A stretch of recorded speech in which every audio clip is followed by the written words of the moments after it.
ऐसे युद्ध की जो अब सिर्फ दो देशों की जंग नहीं रहा। यूक्रेन और रूस का ये युद्ध अब वर्ल्ड वॉर की शक्ल ले चुका है। क्योंकि अब इस जंग में सिर्फ रूस और यूक्रेन की सेनाएं नहीं बल्कि दर्जन भर देशों के लड़ाके कूद पड़े हैं। चौंकाने वाली बात यह है कि यूक्रेन के राष्ट्रपति वोलोदिमीर ज़ेलेंस्की ने यह इल्जाम लगाया है कि रूस की तरफ से चीन, पाकिस्तान, तजाकिस्तान, उज्बेकिस्तान और यहां तक कि अफ्रीकी देशों के भाड़े के सैनिक भी यानी किराए के सैनिक भी लड़ रहे हैं। क्या ये सच है? क्या पुतिन ने अपनी जंग को मजबूत करने के लिए पूरी दुनिया से लड़ाके जुटा लिए हैं? और अगर ऐसा है तो क्या ये युद्ध अब और खतरनाक मोड़ लेने वाला है? नमस्कार, हमारे डिजिटल प्लेटफॉर्म पर आपका स्वागत है। आपके साथ मैं हूं चंद्रप्रभा शर्मा और आज हम बात करेंगे रूस और यूक्रेन की जंग के इस नए मोड़ की। जो रूस और यूक्रेन का ये जो युद्ध है, ये जो जंग है, ये वो जंग है जो पिछले 3.5 साल से चल रही है। फरवरी 2022 में जब रूस ने यूक्रेन पर हमला बोला था तब किसी ने ये नहीं सोचा था कि ये जंग इतनी लंबी खींचेगी। लेकिन आज ये युद्ध सिर्फ दो देशों की लड़ाई नहीं रहा, ये एक ऐसा मैदान बन गया है जहां दुनिया भर के लड़ाके अपनी ताकत आजमा रहे हैं। यूक्रेन के शहर खार्किव, सुमी, वोवचांस्क ये अब सिर्फ नक्शे के नाम नहीं बल्कि तबाही के सिंबल बन चुके हैं। ज़ेलेंस्की का ताज़ा इल्जाम इस जंग को और भी गंभीर बना रहा है। वो कहते हैं कि रूस की सेना में अब विदेशी किराए के भाड़े के सैनिक शामिल हो रहे हैं और ये कोई छोटे मोटे देशों की बात नहीं है। चीन, पाकिस्तान, तजाकिस्तान, उज्बेकिस्तान और अफ्रीकी देशों के लड़ाके रूस की तरफ से यूक्रेन के खिलाफ जंग लड़ रहे हैं। अगर ये सच है तो ये युद्ध अब सिर्फ यूक्रेन और रूस की जंग नहीं बल्कि एक ग्लोबल कॉन्फ्लिक्ट बन गया है। इस कहानी को और करीब से समझते हैं। ज़ेलेंस्की को ये बात तब पता चली जब वो खार्किव के वोवचांस्क इलाके में एक सीक्रेट दौरे पर गए। ये इलाका यूक्रेन के सबसे खतरनाक वॉर जोन्स में से एक है। यहाँ यूक्रेन की सेना दिन रात रूस के हमलों का सामना कर रही है। ज़ेलेंस्की अब अपनी 97वीं ब्रिगेड के सैनिक से मिले तो उनके कमांडरों ने एक चौंकाने वाली बात बताई। उन्होंने कहा कि हमारी सेना सिर्फ रूसी सैनिकों से नहीं बल्कि चीन, पाकिस्तान, तजाकिस्तान, उज्बेकिस्तान और अफ्रीकी देशों के किराए के भाड़े के सैनिकों से भी लड़ रही है।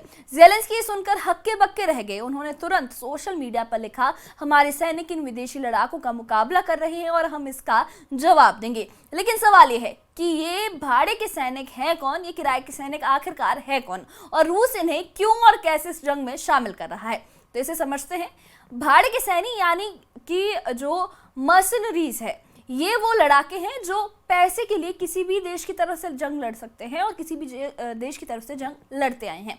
ये कोई नई बात नहीं है। इतिहास में ऐसे किराए के सैनिकों का जिक्र बार बार मिलता है। लेकिन इस बार बात इसलिए भी ज़्यादा गंभीर है, ज़्यादा इम्पॉर्टेंट है क्योंकि ज़ेलेंस्की ने जिन देशों का नाम लिया है वो दुनिया की सियासत में बड़े खिलाड़ी है। खासकर चीन और पाकिस्तान का नाम आना इस जंग को एक नया मोड़ दे रहा है। ज़ेलेंस्की का कहना है कि ये जो किराए के भाड़े के सैनिक हैं रूस की प्राइवेट मिलिट्री कंपनियों जैसे वैगनर ग्रुप के साथ मिलकर काम कर रहे हैं। वैगनर ग्रुप रूस की एक ऐसी कंपनी है जो पूरी दुनिया से लड़ाकों को भर्ती करती है, खासकर उन देशों से जहां गरीबी या सियासी अस्थिरता है। अफ्रीका और एशिया के कई देशों में ये ग्रुप पहले से सक्रिय है। ज़ेलेंस्की का ये दावा है कि उनके पास सबूत भी है, कब्जाए गए दस्तावेज जिनमें इन विदेशी लड़ाकों की मौजूदगी की पुष्टि भी होती है। अब जरा इस इल्जाम की गहराई में चलते हैं। ज़ेलेंस्की ने पहले भी रूस पर चीनी लड़ाकों को भर्ती करने का इल्जाम लगाया था। उन्होंने एक वीडियो भी रिलीज किया था जिसमें 2 कथित चीनी लड़ाकों के पासपोर्ट दिखाए गए थे, लेकिन चीन ने इन इल्जामों को सिरे से खारिज कर दिया था। बीजिंग ने यह कहा था कि इल्जाम बेबुनियाद है और यूक्रेन के पास कोई ठोस सबूत नहीं है। इसी तरह ज़ेलेंस्की ने उत्तर कोरिया के सैनिकों का भी जिक्र किया है। खबरों के मुताबिक उत्तर कोरिया ने रूस के कुर्स्क इलाके में करीब 10,000 सैनिक भेजे हैं। दक्षिण कोरिया, अमेरिका और यूक्रेन का दावा है कि इन सैनिकों में से कई मारे भी जा चुके हैं। लेकिन अब पाकिस्तान का नाम आना इस कहानी को और ज्यादा पेचीदा बना रहा है। पाकिस्तान के विदेश मंत्रालय ने ज़ेलेंस्की के इल्जाम को फौरन खारिज किया है। उन्होंने कहा है कि यूक्रेन ने अब तक कोई सबूत नहीं दिया है और ना ही इस बारे में कोई आधिकारिक बातचीत हुई है।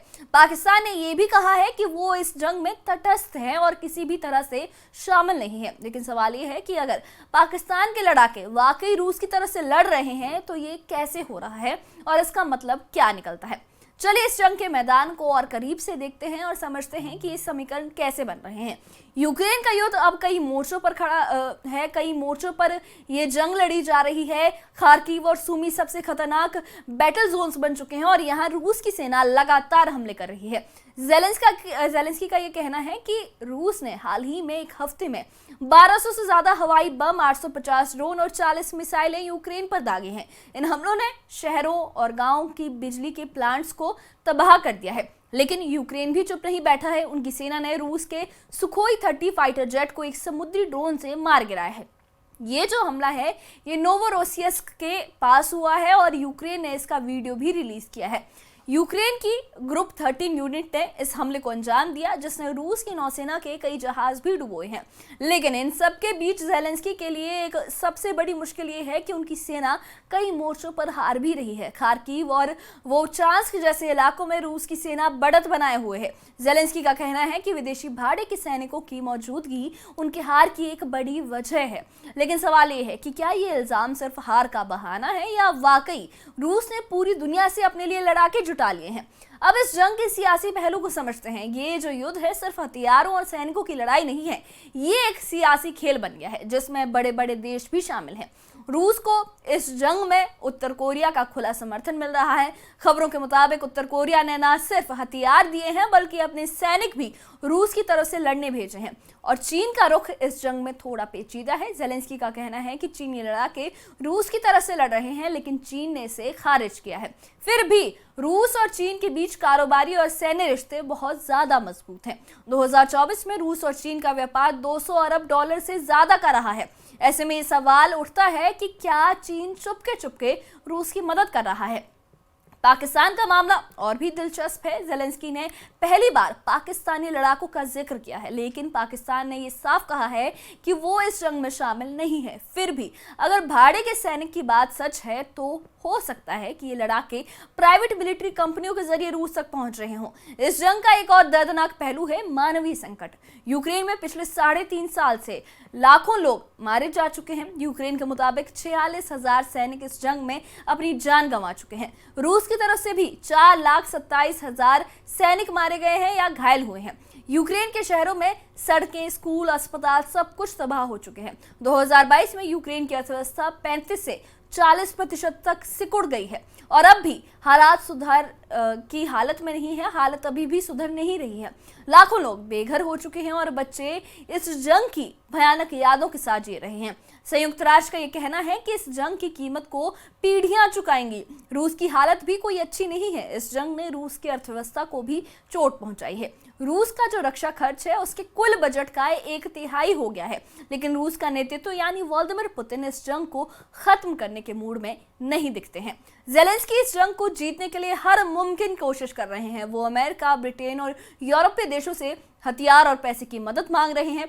ब्रिटेन ने हाल ही में यूक्रेन को 752 मिलियन पाउंड की मदद दी है। अमेरिका से भी पैट्रियट मिसाइल सिस्टम खरीदा गया है, उसकी बात चल रही है, उसे खरीदने की बात चल रही है।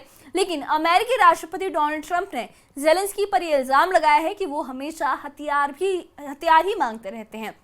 ट्रंप इस जंग को जल्द खत्म करना चाहते हैं। उन्होंने रूस और यूक्रेन के बीच सीजफायर की बात की है, लेकिन रूस इस पर राजी नहीं हो रहा।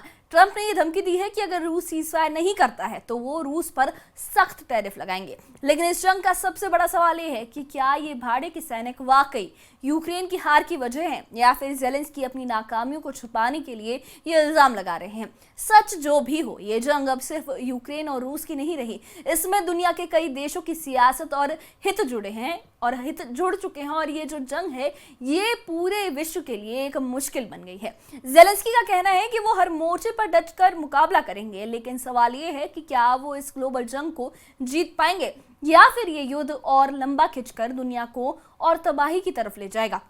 तो ये थी यूक्रेन के युद्ध की जंग की ऐसी कहानी जिसमें सिर्फ हथियार और सैनिक ही नहीं बल्कि सियासत और इल्जामों का खेल भी चल रहा है।